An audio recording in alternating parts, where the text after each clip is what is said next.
Bihar assembly ఎన్నికలకు త్వరలో నగారా మోగనుంది. రాష్ట్రంలో ఎన్నికల సన్నద్ధతను పరిశీలించేందుకు ఇవాళ అధికారులు ఆ రాష్ట్ర పర్యటనకు వెళుతున్నారు. ఎన్నికల సంఘం ప్రధాన అధికారి జ్ఞానేష్ కుమార్, ఎన్నికల కమిషనర్లు వివేక్ జోషి, ఎస్ఎస్ సంధు ఇవాల్టి నుంచి 2 రోజుల పాటు పట్నాలో పర్యటించనున్నారు. ఇక రాష్ట్రంలో ఎన్నికలు నిర్వహించేందుకు తగిన వాతావరణం ఉందా లేదా అనేది సమీక్షిస్తున్నారు.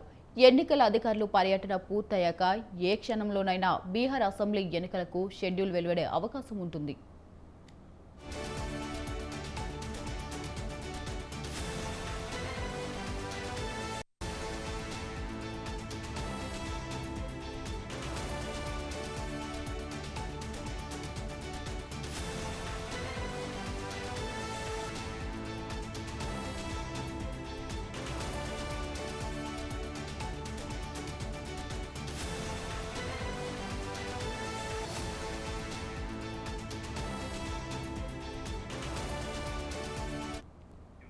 243 స్థానాలు కలిగిన బీహార్ అసెంబ్లీకి గడువు 2025 నవంబర్ 22తో ముగియనుంది.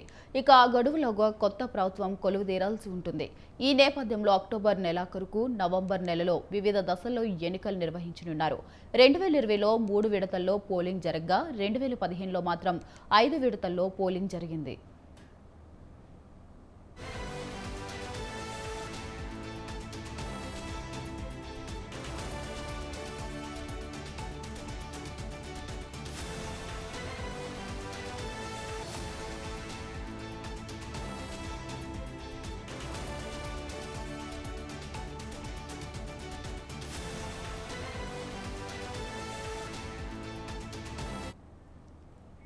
ఇక ఎన్నికల అధికారులు తమ పర్యటనలో భాగంగా రాజకీయ పార్టీల ప్రతినిధులతో పాటు పోలీస్, ప్రభుత్వ ఉన్నతాధికారులతో సమీక్షలు నిర్వహిస్తారు.